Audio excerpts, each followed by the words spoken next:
Orchestra, ನಾನು ಸಾಗರದಲ್ಲಿರ್ತಾ Sangam orchestra ಅಂತಿತ್ತು. ಹಾಡ್ತಿದ್ರ? ಇಲ್ಲ, ನಾನು ಡ್ಯಾನ್ಸ್ ಮಾಡ್ತಿದ್ದೆ, ಆಮೇಲೆ ಮಿಮಿಕ್ರಿ ಮಾಡ್ತಿದ್ದೆ. ಭಾಳ ಫೇಮಸ್ ಒಂದು ಕಾಲದಲ್ಲಿ. ನೀವು ನಂಬ್ತಿರಲ್ಲೋ, ಸ್ಟಾರ್ಡಮ್ ಇತ್ತು. ಅರುಣ್ ಕುಮಾರ್ ಅವಾಗ ಸಾಗರದ ಅರುಣ್ ಕುಮಾರ್ ಅವರಿಂದ ಮಿಮಿಕ್ರಿ ಅಂತ ಲಿತೋ ಹಾಕೋರು. ಏನ್ ಜನ ದುರ್ಗಿಗುಡಿಯಲ್ಲೆಲ್ಲ ಸೇರೋದು. ಆಮೇಲೆ ನನ್ನ ಎಂಟ್ರಿ ಹೆಂಗೇಳಿ, ಜನ ಎತ್ತು ಎತ್ತಿ ಎತ್ತಿ ಎತ್ತಿ ತಂದು ಸ್ಟೇಜ್ ಮೇಲೆ ನನಗೆ ಬರ್ತಾ ಇದ್ದಂಗೆ ಎತ್ಕೊಂಡ್ಬಿಡು. ಅವಾಗ ಇನ್ನು ನಾನು SLC PUC. ಅಜನೀಶ್ ಲೋಕನಾಥ್ ನಮ್ಮ ತೊಡೆ ಮೇಲೆ ಬೆಳೆದ ಹುಡುಗ. ಯಾಕಂದ್ರೆ ಅವ್ರ ಅಪ್ಪ ನನಗೆ ತುಂಬಾ ಒಳ್ಳೆಯ ಗೈಡ್ ಮಾಡಿದವರು.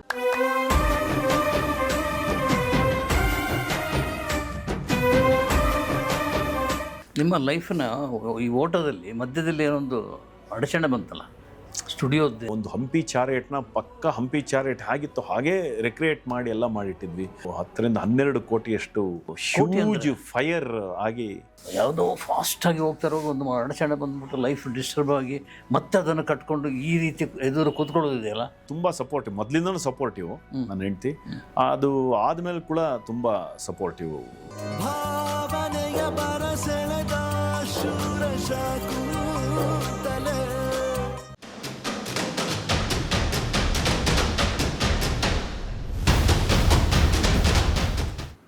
ನಿಮ್ಮ ಲೈಫ್ನ ಈ ಓಟದಲ್ಲಿ ಮಧ್ಯದಲ್ಲಿ ಏನೊಂದು ಅಡಚಣೆ ಬಂತಲ್ಲ, ಸ್ಟುಡಿಯೋದ್ದೇನೋ.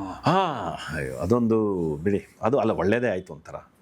ಅದು ಒಂದು ಮಿನಿಮಮ್ ಒಂದು 10 ರಿಂದ 12 ಕೋಟಿಯಷ್ಟು ಏನು ಹ್ಯೂಜ್ ಫೈರ್ ಆಗಿ ಹೋಯ್ತಲ್ಲ ನನ್ನ ಸ್ಟುಡಿಯೋನ. ಏನು ಅದಿಲ್ಲೇ ಉತ್ತರಳ್ಳಿಯಲ್ಲೇ ನನ್ನ ಸ್ಟುಡಿಯೋ. ಅದು ಫೈಬರ್ ಬೇಸ್ಡ್ ವರ್ಕ್ ಮಾಡ್ತಾ ಇದ್ವಿ. ಅವಾಗೆಲ್ಲ ಈಗೇನು ಫಿಲ್ಮ್ ಸೆಟ್ಸ್ ಇರ್ಬೋದು, ಈಗೇನು ವೆಡ್ಡಿಂಗ್ಗಳು ನಡೀತಾ ಇದೆಯಲ್ಲ, ಆ ವೆಡ್ಡಿಂಗ್ಗಳಿಗೆಲ್ಲ ನಂದೇ ಸೆಟ್ಸ್ ನಾನೇ ಡಿಸೈನ್ ಮಾಡ್ತಿದ್ದೆ. ಫೈಬರ್ ಫ್ಯಾಬ್ರಿಕೇಶನ್ ಇದೆಲ್ಲ ನಾನೇ ಮಾಡಿಕೊಡ್ತಾ ಇದ್ದೆ. ತುಂಬ ಚೆನ್ನಾಗಿ ನಡೀತಾ ಇತ್ತು. ಹ್ಯೂಜು ಇದು ಬೆಂಗಳೂರಿನ ಆಲ್ಮೋಸ್ಟ್ ಆಲ್ ವೆಡ್ಡಿಂಗ್ನ ಇವರಿಗೆಲ್ಲ ನಂದೇ ಸೆಟ್ಸ್ಗಳು ಹೋಗ್ತಾಯಿತ್ತು. ಆಮೇಲೆ ನನ್ನ ಪ್ರಾಪ್ಸ್ ಹೋಗ್ತಾಯಿತ್ತು. ಆಮೇಲೆ ಸಿನಿಮಾಗಳಿಗೆ ಹಾಕ್ತಾಯಿದ್ವಿ, ಈವೆಂಟ್ಗಳಿಗೆ ಮಾಡ್ತಾಯಿದ್ವಿ. ದೆನ್ ಕೆಲವೆಲ್ಲ ಹೋಟೆಲ್ ಇಂಟೀರಿಯರ್ಸು ಅದು ಇದೆಲ್ಲ ಒಂದು ಪೂನಾ ಕಡೆದೆ ಒಂದು ಹೋಟ್ಲದು ಇಂಟೀರಿಯರ್ ತೊಗೊಂಡಿದ್ದು ಫ್ರೆಶ್ ಇದೆ, ಸುಟ್ಟೋಗ್ಬಿಡ್ತು. ಬಟ್ ಏನಾಗುತ್ತೆ ಅಂದರೆ ಆಗೆಲ್ಲ ನಮಗೆ ಇನ್ಶೂರೆನ್ಸ್ ಬೇಸ್ಡು ಆ ಮಟ್ಟದಲ್ಲಿ ಬೆಳೆದಿರಲ್ಲ. ಈಗೆಲ್ಲ ಇದೆ, ಈ ಮೆಟೀರಿಯಲ್ ಆದರೆ ಹೇಗಿರುತ್ತೆ ಏನು ಎಲ್ಲ. ಬಟ್ ಅವಾಗ ಹಾಗಿರಲಿಲ್ಲ. ತುಂಬ ಒಳ್ಳೊಳ್ಳೆ ಒಂದು ಹಂಪಿ ಚಾರೇಟ್ನ ಪಕ್ಕ ಹಂಪಿ ಚಾರೇಟ್ ಆಗಿತ್ತು ಹಾಗೇ ರಿಕ್ರಿಯೇಟ್ ಮಾಡಿ ಎಲ್ಲ ಮಾಡಿಟ್ಟಿದ್ವಿ. ಆಮೇಲೆ ಇನ್ನೊಂದಿಷ್ಟು ಮಾಡರ್ನ್ ಆರ್ಟ್ ಬೇಸ್ಡು ಮೆಟೀರಿಯಲ್. ಎಷ್ಟು ಜಾಗ ಇತ್ತು ಅದು? ಮಿನಿಮಮ್ ಒಂದು 1.25-2 ಎಕರೆ ಜಾಗದಲ್ಲಿ ಒಂದು 5-6 ಶೆಡ್ ಇತ್ತು ನಮ್ಮದು. ಎಲ್ಲ ಸುಟ್ಟೋಯ್ತು, ಎಲ್ಲ ಬರ್ನಾಗಿ ಹೋಯ್ತು. ಅಂದರೆ ನಾನು ಲೈಫ್ನಲ್ಲಿ ಸೆಟ್ಲ್ ಆದೆ ಅಂತ ಅಂದ್ಕೊಳ್ಳೋವಾಗ ಇದು ಈ ಘಟನೆ ನಡೆಯಿತು. ಝೀರೋ, ಏನೂ ಇಲ್ಲ. ಬಟ್ ಅದಕ್ಕೆ ಧೈರ್ಯ ಹೇಳಿದ್ದೆ ನನ್ನ ಹೆಂಡತಿ. ಅವಳು ನಿಂತ್ಕೊಂಡು, ಮೊದಲು ನಮಗಿರಲಿಲ್ಲ, ಕಟ್ಟಿದರೆ ನಿಮಗೆ ಎನರ್ಜಿ ಇದೆ, ನಿಮ್ಮ ಕೈಲಿ ಸಾಧ್ಯ ಇದೆ, ಮತ್ತೆ ಕಟ್ಟೋಣ ಅಂತ. ನಾವು ವಿ ಆರ್ ವೇವಿಂಗ್. ಅಂದರೆ ಭಾಳ ಚೆನ್ನಾಗಿತ್ತು ಒಂಥರ. ಅಂದರೆ ಆವಾಗ ಕಷ್ಟ ಅನಿಸೋದು, ಬಟ್ ಈಗ ಎಲ್ಲ ಬಂದಾಗ ನನಗನ್ಸುತ್ತೆ ಕೆಲವು ಏರಿಳಿತಗಳು ಹೇಗೆ ಪ್ರಕೃತಿಯಲ್ಲಿ ಇರುತ್ತೋ ಜೀವನದಲ್ಲಿ ಹಾಗೆ ಇರಬೇಕು ಆ್ಯಕ್ಚುಲಿ. ಇಲ್ಲ, ಇದು ಆ್ಯಕ್ಚುಲಿ ಒಂದು ಯೋಜನೆಗೆ ಒಂದು ಪಾಠ. ಇದು ಯಾವುದೋ ಫಾಸ್ಟಾಗಿ ಹೋಗ್ತಾ ಇರೋ ಒಂದು ಅಡಚಣೆ ಬಂದ್ಬಿಟ್ಟು ಲೈಫ್ ಡಿಸ್ಟರ್ಬ್ ಆಗಿ ಮತ್ತೆ ಅದನ್ನು ಕಟ್ಕೊಂಡು ಈ ರೀತಿ ಎದುರು ಕೂತ್ಕೊಳ್ಳೋದಿದೆಯಲ್ಲ, ಅದು ಇಲ್ಲ. ಅದಕ್ಕೆ ತುಂಬ ಸಪೋರ್ಟಿವ್, ಮೊದಲಿಂದನೂ ಸಪೋರ್ಟಿವ್ ನನ್ನ ಹೆಂಡತಿ. ಅದು ಆದಮೇಲೆ ಕೂಡ ತುಂಬ ಸಪೋರ್ಟಿವ್. ಅವಳು ನಿಂತ್ಕೊಂಡು ಎಲ್ಲ ಮಾಡಿ ನಿಂತಿರೋದು. ಆಮೇಲೆ ಇನ್ನೊಂದು ಏನಂತಂದರೆ, ನೋಡಿ, ನನಗೆ ಅನಿಸಿರೋದು ಯಾವುದು ನಮ್ಮದಲ್ಲ ಕೆಲಸ. ಅಂದರೆ ಇದು ಫಿಲಾಸಫಿ ಅಂತಲ್ಲ. ಇದು ಯಾವಾಗ ಫಿಲಾಸಫಿ ನಿಜವಾಗುತ್ತೆ ಅಂದರೆ ಅದರ ಅನುಭವದಲ್ಲಿ ಬಿದ್ದು ನೀವು ಹೊರಗೆ ಬಂದಾಗ ಫಿಲಾಸಫಿ ಸತ್ಯ ಅನ್ಸೋಕ್ಕೆ ಶುರುವಾಗುತ್ತೆ. ಸುಮ್ಮನೆ ಮಾತನಾಡುವ ಫಿಲಾಸಫಿಗಳೇ ಬೇರೆ ಥರ ಇರುತ್ತೆ. ಈಗ ನಾನು ನಿಜವಾಗ್ಲೂ ಫಿಲಾಸಫಿ ಇದೆಲ್ಲ ಆದಮೇಲೆ ಬಂದು ನಿಂತ ಮೇಲೆ ಮನುಷ್ಯನಿಗೆ ಅಗಾಧವಾದಂಥ ಸಾಧ್ಯತೆಗಳಿದೆ. ಮನುಷ್ಯನ ಮನಸ್ಸಿದೆಯಲ್ಲ, ಅದೊಂದು ಬ್ಯೂಟಿಫುಲ್. ನಾವಿವತ್ತು ಮಕ್ಕಳಿಗೆ ಎಲ್ಲರಿಗೂ ಕೂಪ ಮಂಡುಕ್ ಥರ ಮಾಡಿಬಿಡ್ತಾ ಇದ್ದೀವಿ. ಅವರಿಗೆ ಹಿಂಗಾದ್ರೆ ಹಿಂಗಾಗುತ್ತೆ, ಮದುವೆ ಆಗುತ್ತೆ, ಹಿಂಗಾಗುತ್ತೆ, ಲೈಫ್ ಹಿಂಗಾಗುತ್ತೆ, ಮನೆ ಕಟ್ಕೋತಿ, ಇದಿಷ್ಟೇ ಲೈಫ್ ಆಗ್ಬಿಟ್ಟಿದೆ. ಅದಕ್ಕೂ ಮೀರಿದ್ದು ಏನೋ ಒಂದು ಬೇಕಲ್ಲ. ಅದಕ್ಕೆ ಹೇಳಿದ್ದು, ನನ್ನ ತಾಯಿ ಆ ಸ್ವತಂತ್ರ ಕೊಟ್ಟಲು. ನಾನು ಚಿಕ್ಕ ಹುಡುಗನಿಂದ ನನ್ನನ್ನು ಎಲ್ಲ ಕಡೆ ಬೆಳೆಯೋಕ್ಕೆ ಬಿಟ್ಲು. ಅಲ್ಲೆಲ್ಲೋ ಇದ್ದೆ, ಇಲ್ಲೆಲ್ಲೋ ಇದ್ದೆ. ಅಂದರೆ ನಿಮಗೆ ಸಾಗರದಲ್ಲೆಲ್ಲ ಇರುವಂಥ ಒಂದು ಬೇರೆ ಬೇರೆಯ ಜಾಗದಲ್ಲಿದ್ದೆ. ಭಾಳ ಅಂದರೆ ನನಗೆ ಎಲ್ಲೆಲ್ಲೆಲ್ಲೆಲ್ಲೋ ಓಡಾಡಿದ್ದು. ಆರ್ಕೆಸ್ಟ್ರಾ, ನಾಟಕ, ಆಮೇಲೆ ನಿಮಗೆ ಗೊತ್ತು ಪದ್ಮ ಕುಮಟ ಗೊತ್ತಿರ್ಬೋದು ನಿಮಗೆ. ಅವರೆಲ್ಲರೂ ನಮ್ಮ ಮನೇಲೇ ಬೆಳೆದವರು, ಪದ್ಮ ಕುಮಟ ಅವರೆಲ್ಲ. ಅವ್ರ ತಂದೆ SS ಕುಮಟ ಅಂತ, ಅವ್ರ ಮಾವ ರಾಮಣ್ಣ ಅಂತ. ಈಗ ತುಂಬ ಫೇಮಸ್ ಸ್ಯಾಕ್ಸಫೋನಿಸ್ಟ್ ಇದ್ದಾನೆ, ಶ್ರೀಧರ್ ಅಂತ ಗೊತ್ತಿರ್ಬೋದು, ಶ್ರೀಧರ್ ಸಾಗರ್ ಅಂತ ಹೇಳಿ. ಆ ಹುಡುಗ ಬಹಳ ಒಳ್ಳೆ ಟ್ಯಾಲೆಂಟೆಡ್ಡು, ಅವ್ರ ತಂದೆ ಬಹಳ ಟ್ಯಾಲೆಂಟೆಡ್ಡು, ಅವ್ರ ಇಡೀ ಮನೆತನನೇ ಟ್ಯಾಲೆಂಟೆಡ್ಡು. ನಾವೆಲ್ಲ ಅವ್ರ ಮನೇಲೇ ಇರ್ತಿದ್ವಿ. ಅವ್ರದ್ದು ಒಂದು ಬ್ಯೂಟಿಫುಲ್ ಬ್ಯಾಂಡ್ ಇತ್ತು, ವೆಡ್ಡಿಂಗಿಗೆ ಇದಕ್ಕೆ ಎಲ್ಲ ನುಡಿಸತಕ್ಕಂಥದ್ದು. ಅವರು ಸಿನಿಮಾ ಟಾಕೀಸಲ್ಲಿ ಮ್ಯಾನೇಜರ್ ಆಗಿದ್ದರು. ಆಮೇಲೆ ಅವರು ಎಷ್ಟು ಚೆನ್ನಾಗಿತ್ತು, ವಾಟ್ ಎ ಬ್ಯೂಟಿಫುಲ್ ಇದದು. ಅಂದರೆ ಈ ಈ ಈಗ ಶ್ರೀಧರ್ ನಾಯ್ಡು ಅನ್ನುವಂಥ ಒಬ್ಬ ವ್ಯಕ್ತಿ ಬೆಳೆದಿದ್ದನ್ನು ನೋಡಿದ್ರೆ, ಅಂದರೆ ಸ್ಯಾಕ್ಸಫೋನ್ ನಾನೇ ಅವನಿಗೆ ಬೈದು ಕಳಿಸ್ತಾ ಇದ್ದೆ, ನೀನು ಅಪ್ಪನ ಜೀವನದಲ್ಲಿ ಇದು ದೊಡ್ಡದು, ಇದಕ್ಕೆ ಮೀರಿದ್ದನ್ನು ನೀನು ಮಾಡಬೇಕು ಅಂದರೆ ನೀನು ಏನಾದ್ರು ಮಾಡಬೇಕು ಅಂತ ಅವನಿಗೆ ಇಕ್ಕೇರಿ ದೇವಸ್ಥಾನಕ್ಕೆ ಕಳಿಸಿ ಸ್ಯಾಕ್ಸಫೋನ್ದು ಅವ್ನು ತೊಗೊಂಡಾಗ ಕಳಿಸಿ ಇದು ಮಾಡಿ ಅವನು ಕೊನೆಗೆ ನಮ್ಮಲ್ಲಿ ಕೆ ಶ್ರೀನಿವಾಸ್ ಅಂತ ಮಿನಿಸ್ಟ್ರು ಆಗಿದ್ದರು, ನಿಮ್ಗೆ ಗೊತ್ತಿರ್ಬೋದು, ಕಾಂಗ್ರೆಸ್ನ ಧುರೀಣ ನಾಯಕರು ಸಾಗರದು. ಅವರ ಅಣ್ಣ ಅವರು ಬಹಳ ಒಳ್ಳೆಯ ಸಂಗೀತಗಾರರು, ಅವ್ರ ಹತ್ರ ಕಲಿತು ಅದಾದಮೇಲೆ ಕದ್ರಿಯವ್ರ ಹತ್ರ ಬಂದು ಈಗ ಅವನು ಮಹಾನ್ ಕಲಾವಿದ. ಅವನು ನಾನೇನು ಪದ್ಮಕುಂಟ ಅಂತ ಯಾಕೆ ಹೇಳಿದೆ ಅಂದರೆ, ಈ ಪದ್ಮಕುಂಟ ಮತ್ತು ಮನೆತನನೇ ಒಂದು ಬಹಳ ಆರ್ಟಿಸ್ಟಿಕ್ ಆದಂಥ ಮನೆತನ. ಅದು ಅವ್ರ ತಂದೆ ಎಸ್ ಕುಮಟ ಅಂತ ಸೋಷಿಯಲಿಸ್ಟ್ ಪಾರ್ಟಿಯ ಮಹಾನ್ ಧುರೀಣರು, ಕಾಗೋಡು ತಿಮ್ಮಪ್ಪನವರೆಲ್ಲ ಬಹಳ ಒಳ್ಳೆಯ ಸ್ನೇಹಿತರು ಅವರೆಲ್ಲ. ಆ ಕಾಲದಲ್ಲಿ ಈ ಒಂದು ಬಹಳ ಮಜವಾದ ಇದಿತ್ತು ಸರ್ ಅದು. ನನಗದಕ್ಕೆ ಇವತ್ತಿಗೂ ಅನ್ನಿಸ್ತಾ ಇರ್ತಕ್ಕಂಥದ್ದು, ಈ ಏನು ರಾಮಣ್ಣ ಅಂತಿದ್ರು, ಅವರೊಂದು ಕ್ಲಬ್ ನಡೆಸೋರು, ಪದ್ಮ ರಿಕ್ರಿಯೇಷನ್ ಕ್ಲಬ್ ಅಂತ. ಅಲ್ಲೆಲ್ಲ ಇರ್ತಿದ್ವಿ ನಾವು, ಇಸ್ಪೀಟೆಲ್ಲ ಆಡೋರು. ಅವರಿಗೆ ಎಣ್ಣೆ ತಂದು ಕೊಡಬೇಕು ಅಂದರೆ ನಾನು ಮತ್ತು ಅವ್ರ ಮಗ ಉದ್ದು ಅಂತಿದ್ದ, ಸುಬ್ರಹ್ಮಣ್ಯ ಕುಮಟ ಅಂತಿದ್ದ, ಆಮೇಲೆ ಒಂದಿಷ್ಟು ಜನ ಇರ್ತಿದ್ವಿ. ಅವ್ರಿಗೆ ರಾತ್ರಿ ಏನಾಗೋದು, ನಮ್ಮಲ್ಲಿ ಅವಾಗ SP ಸಾಂಗ್ಲೇನವರಿದ್ದರು, 9:00 ಮೇಲೆ ವೈನ್ ಸ್ಟೋರೆಲ್ಲ ಕ್ಲೋಸ್ ಮಾಡಿಬಿಡೋರು. ನಾವೆಲ್ಲ ಭಾಳ ಕ್ಯೂಟಾದಂಥ ಒಂದು ಆ ಸಂಗತಿಗಳು. ನನ್ನ ಚೈಲ್ಡ್ಹುಡ್ಡು ನಿಮಗೆ RK ನಾರಾಯಣನವರ ಸ್ವಾಮಿಗಿಂತ ಇಂಟ್ರೆಸ್ಟಿಂಗ್ ಆಗಿದೆ ಆ್ಯಕ್ಚುಲಿ. ಆ ಥರದ್ದು ಬದುಕಿದ್ದೀನಿ ನಾನು. ಆಮೇಲೆ ನಾವೆಲ್ಲ ಸೇರ್ಕೋತಿದ್ವಿ. ಆಮೇಲೆ ನನಗೆ ಕೆಲವು ಸರಿ ಹೇಳೋರು, ಅರುಣ ಗುಂಡು ತೊಂಬಾರ ಅಂದರೆ 9:30 ಮೇಲೆ ಏನು ಮಾಡಿಬಿಡೋರು, ಬಾಗಿಲಾಕ್ಬಿಡೋರು.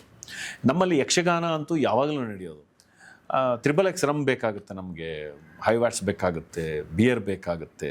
ನಾವು ಅವಾಗ 9:30 ಆದ್ಮೇಲೆ ತೆಗಿಯಲ್ವಲ್ಲ, ನಾನು ಮತ್ತು ನಾಗ ಅಂತಿದ್ದ ಅವನು ನಾವು ಏನು ಮಾಡಿಬಿಡ್ತಿದ್ವಿ ಅಂದರೆ, ನಾನು ಅವನು ಯಾರ ಹತ್ರನೂ ಸಾಲ ತೊಗೊಂಡು ಬ್ರ್ಯಾಂಡಿ ಗಿಂಡಿ ಎಲ್ಲ ತಂದು ಇಟ್ಕೊಂಡ್ಬಿಡ್ತಿದ್ವಿ.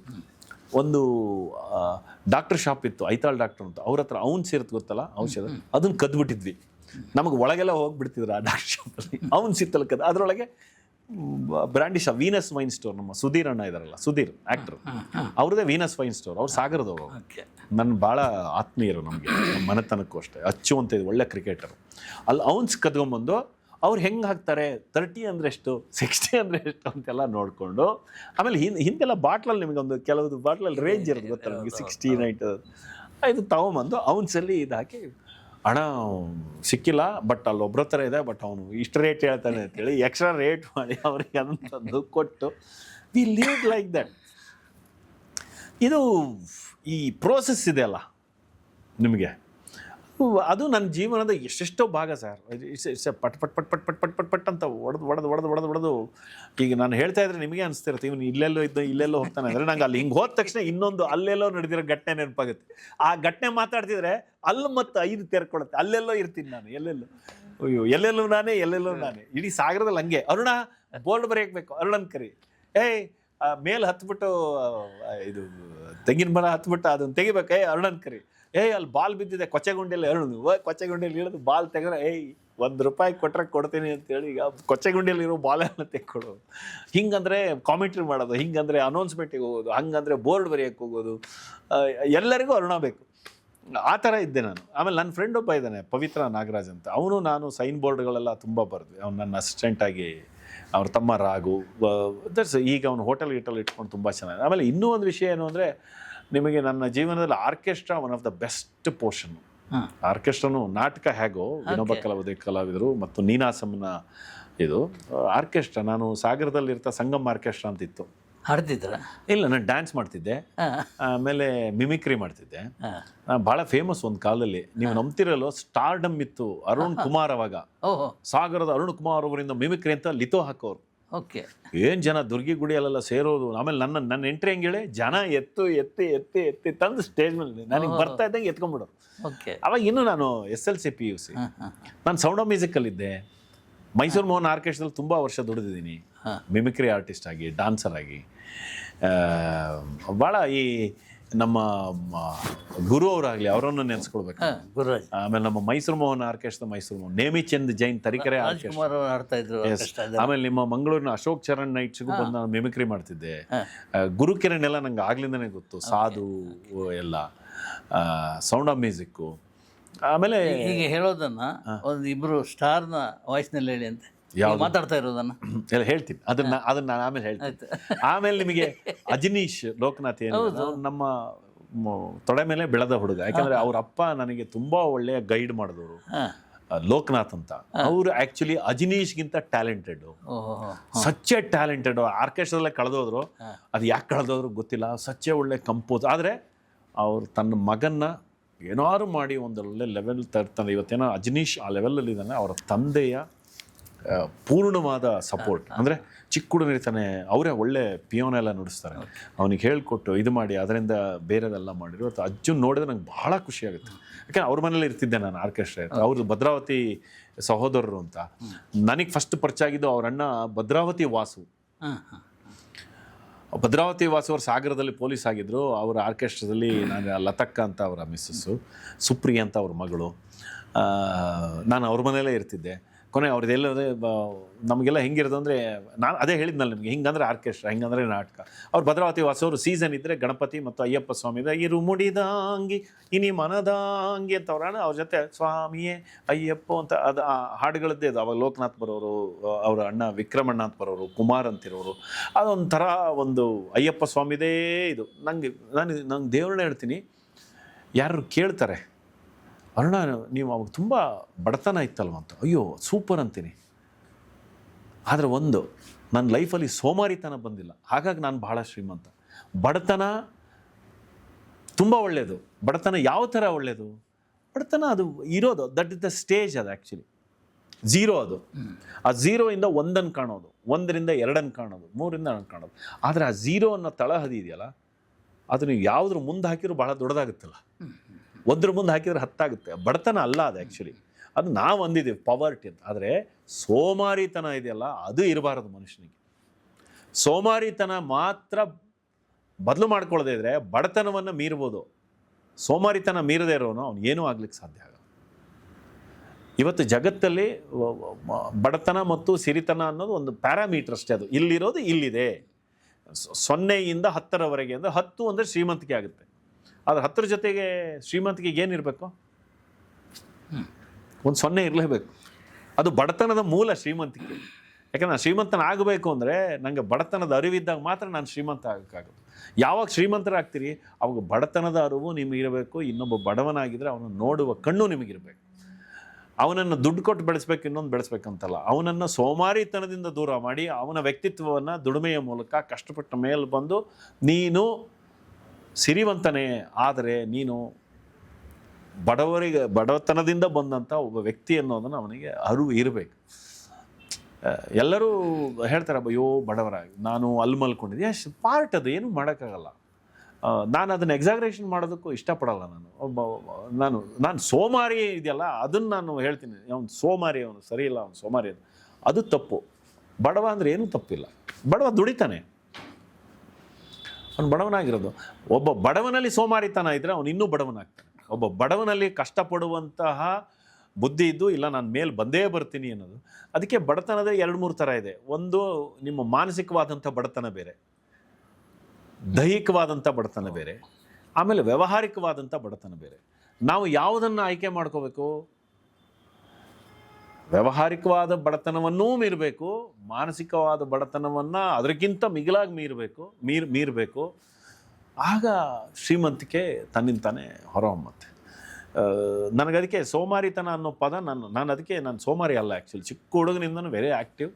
ಆಮೇಲೆ ನನಗೆ ನನ್ನ ಲೈಫಲ್ಲಿ ಕಾಡೋದೇ ಪ್ರಶ್ನೆ. ನಾನು ಏನಕ್ಕೆ ಆದರೂ ಒಂದು ಕ್ವಶನ್ ಹಾಕ್ಕೋತೀನಿ, ಏನೇ ಕೆಲಸ ಮಾಡೋದು ಒಂದು ಕ್ವಶನ್ ಹಾಕು, ಯಾಕೆ ಮಾಡ್ತಾ ಇದ್ದೀನಿ.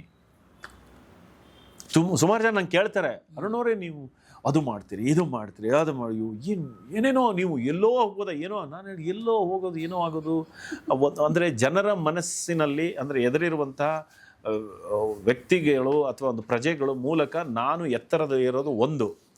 ಆಮೇಲೆ ಒಳಗೊಬ್ಬ ಅರುಣ ಇದ್ದಾನೆ ಅಥವಾ ಒಳಗೊಬ್ಬ ಇವನಿದಲ್ಲ, ನಾನು ಒಳಗೆ ಎಷ್ಟು ಎತ್ತರವಾಗಿ ಬೆಳೆದೀನಿ ಅಂತ ನನಗೆ ಗೊತ್ತಾದ್ರೆ ಸಾಕು. ಹಾಗಾಗಿ ನಾನು ಯಾವಾಗಲೂ ಹುಡುಕಾಡ್ತಿರ್ತೀನಿ, ನಾನು ಏನೋ ಕಲಿತಾ ಇರ್ತೀನಿ, ಏನೋ ಓದ್ತಾ ಇರ್ತೀನಿ.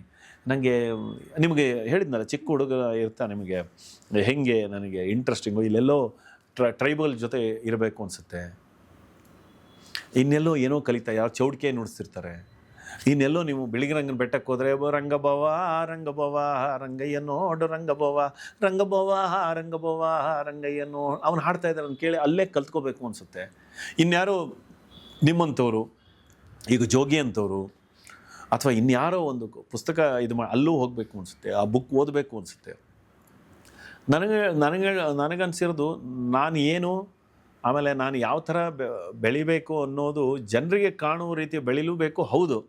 ಅದ್ರ ಜೊತೆಗೆ ನಾನು ಒಳಗೆ ತುಂಬ, ಆಮೇಲೆ ಈ ಇದೆಯಲ್ಲ ಸರ್, ಈ ಮನುಷ್ಯ ಇದನ್ನಲ್ಲ ಸರ್, ಅವ್ನು ಸೂಪರ್ ಸರ್, ಅವನು ನಾನು ನಿಜ ನನಗೆ ಅನಿಸುತ್ತೆ ನನ್ನ ಬಗ್ಗೆ, ನಾನು ಅದು ಇದೆಲ್ಲ ಒಬ್ಬನೇ ಕೂತಾಗ ಅನಿಸುತ್ತೆ, ಇದು ಮಾಡಿ ಮುಗಿಸ್ಬಿಟ್ಟಿಲ್ಲ ಅದನ್ನು, ಅಯ್ಯೋ ಈ ಮನಸ್ಸಿಗೆ ಏನೋ ಇದೆಯಲ್ಲ, ಈ ಸಾಧ್ಯತೆ ಇದೆಯಲ್ಲ, ಈ ಥರದ ಎಜುಕೇಷನ್ ಎಲ್ಲೋ ಬೇಕು ಅನಿಸ್ತಾ ಇದೆ ಮಕ್ಕಳಿಗೆ. ಬಟ್ ಇದು ಅಗತ್ಯಕ್ಕಿಂತ ಹೆಚ್ಚು ಯೋಚನೆ ಮಾಡ್ತಾ ಇದ್ರಿಂದ ಅನ್ಸಲ್ವಾ? ಇಲ್ಲಪ್ಪ, ಅಲ್ಲ, ಅಗತ್ಯಕ್ಕಿಂತ ಅಲ್ಲ. ಆ್ಯಕ್ಚುಲಿ ನಮ್ಮ ಅಗತ್ಯದ ಮಟ್ಟನ ನೀವು ಹೇಗೆ ಅಳಿತೀರಿ ನನಗೆ ಹೇಳಿ ನೋಡು. ನಿಮ್ಮ ಅಗತ್ಯ ಏನು ಸರ್? ಸುಮ್ಮನೆ ನಾನು ಕೇಳೋದು. ಒಂದು ಲೈಫ್ ಆಯಿತು, ಒಂದು ಸೋಮಾರಿತನ ಬಿಟ್ಟು ಕೆಲಸ ಮಾಡೋದು ಆಯಿತು. ಅಲ್ಲ, ಲಿಮಿಟೇಷನ್, ಅದು ಬಿಯಾಂಡ್ ಲಿಮಿಟ್. ಅದು ನಿಮ್ಮದು ಟೈಟ್ಲ್ ಏನು? ಅದೇ ಬಿಯಾಂಡ್ ಲಿಮಿಟ್. ಲಿಮಿಟ್ಟು ಆ್ಯಕ್ಚುಲಿ ಇಲ್ಲ, ಆಗಲ್ಲ. ನೀವು ನೋಡಿ, ಒಂದು ಮನುಷ್ಯನಿಗೆ ಹೇಳ್ತೀನಿ, ಮಾನಸಿಕವಾಗಿ ದೈಹಿಕವಾಗಿ ಲಿಮಿಟನ್ನು ಮೀರುವ ಪ್ರಯತ್ನ ಮನುಷ್ಯ ಮಾಡಲ್ಲ. ದುಡ್ಡಿನ ವಿಷಯದಲ್ಲಿ ಮಾಡ್ತಾನೆ, ಲಿಮಿಟಿಗೆ ಮೀರಿದನ್ನು ಆಸ್ತಿ ಮಾಡಬೇಕು, ಲಿಮಿಟಿಗೆ ಮೀರಿದನ್ನು. ಹಾಗೆ ನೀವು ನಿಮ್ಮ ಭಾವಕ್ಕೆ, ನಿಮ್ಮ ಎಕ್ಸ್ಪ್ರೆಷನ್ಗೆ, ನಿಮ್ಮ ಮನಸ್ಸಿಗೆ ಕೊಡಿ, ಬೇರೆ ಥರದಲ್ಲಿ ಯೋಚನೆ ಮಾಡಿ. ಈಗ ನಾನು ಹೇಳೋದು ನಿಮಗೀಗ 60-67 ಇಲ್ಲ, ನಾನು ಇವತ್ತಿನ ಒಂದು ಸ್ವಲ್ಪ ತೆಳ್ಳಗಾಗಿ ನಾನು ಬೇರೆ ಥರದ್ದೇನೋ ಮಾಡಬೇಕು ಸರ್. ಈ ಜೀವನದಲ್ಲೇ ನಿಮಗೆ ನೂರಾರು ಅಂದರೆ ನಮ್ಮೊಳಗೆ ಇರುವಂಥ ನೂರಾರು ಆಯಾಮಗಳ ಹುಡುಕಾಟ ಮಾಡೋದಕ್ಕೆ ಒಳ್ಳೆಯ ಬ್ಯೂಟಿಫುಲ್ ಸರ್ ಇದು. ನಂಗೆ ಯಾವುದೋ ಪೇಪರ್ ಕೊಟ್ಟರೆ ಆರ್ಟ್ ವರ್ಕ್ ಮಾಡಿಬಿಡ್ತೀನಿ ಅಂದರೆ ನಾನು ಅದನ್ನು ಪ್ರಾಕ್ಟೀಸ್ ಮಾಡ್ಕೊಳ್ಳೋಕೆ ಶುರು ಮಾಡಿ. ಅದು ನನಗೆ ಈಗ ಒಂದು ಪೇಪರ್ ಕೊಟ್ಟರೆ ಒಂದು ಸಣ್ಣ ಗೊಂಬೆ ಮಾಡ್ತೀನಿ ಅಂದರೆ ಗ್ರೇಟ್ ಅಂತಲ್ಲ ಅದು.